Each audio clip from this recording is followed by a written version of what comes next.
Hello, this is Mel Hayward. Thank you for taking the time to listen to my voice reel. I'm a British actress and voiceover artist living in Cornwall, England.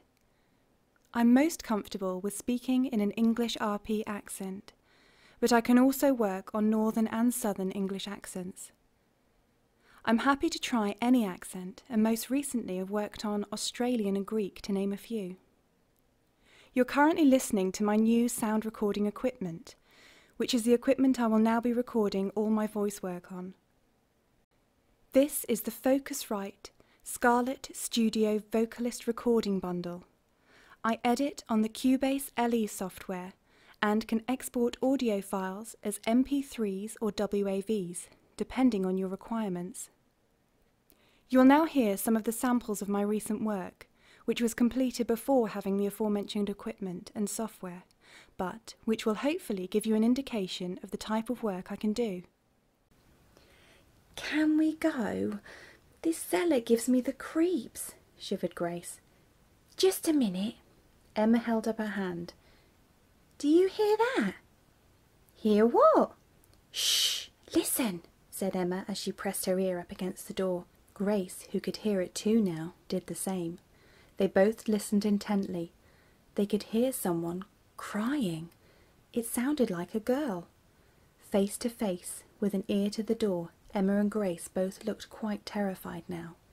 The haunting sobbing suddenly stopped. It seemed like whoever it was, on the other side of the door, was now listening to them. All of a sudden a huge thud came from the other side of the door. Both girls fell on their backs to the floor. Petrified, they clung to each other, with eyes open wide, not daring to move. Another mighty thump from the door made Grace start to scream hysterically. Hands suddenly grabbed Emma around the shoulders from behind and pulled her to her feet. She span around, her fists now up and shaking. It was Robert. "Come on, come with me, quickly," he whispered as he picked Grace up from the floor too. He then grabbed Emma's hand and headed towards the cellar steps. Emma caught Grace's hand and they all quickly scurried up the metal staircase. "What on earth was that?" shouted Emma as they burst through the library door. "I think you should both sit down," said Robert. For the first time, Emma saw kindness in his eyes. "I have a lot to tell you," he smiled. If your car drinks too much, smokes too much, or lets you down too often, it's time you went to Dale's. Today's story from afar is Pinky the Crocodile. It was a hot sunny day in Queensland, Australia. The birds were tweeting and the grass was slightly greener. As Pinky lay in the shade of the old gum tree, a sad look on his face was clear to see. He couldn't get comfortable for as much as he tried, as he swished his tail sadly from side to side. A bird flew down from up high in the sky, with a big friendly smile and a glint in her eye. "G'day, I'm Ruby the Kookaburra. I'm friend not foe, and I land beside you to say hello." "Hi, I'm Pinky, and I'm grumpy today. I have an itch on my back that just won't go away." "Let me help you with that. I can scratch it for you. Now we are friends, it's the least I can do." The number of reported cases of the affliction has risen by 25% since last month. Depleted supplies see fruit and vegetable prices rocket to an all-time high. Many small shop owners and vegetable cultivators have resorted to armed guards patrolling their produce.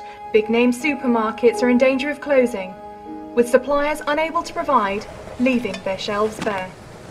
If you would like Captain Kerno to visit your business, please get in touch via the Cornwall Channel website.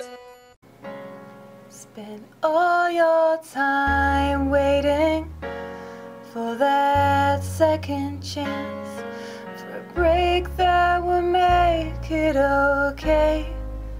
There's always some reason to feel not good enough, and it's hard at the end of the day.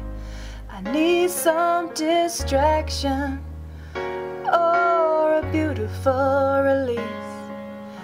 Memories seep from my veins. Let me be empty, oh, weightless, and maybe I'll find some peace tonight in the arms of the angel, far away from here. Thank you for listening.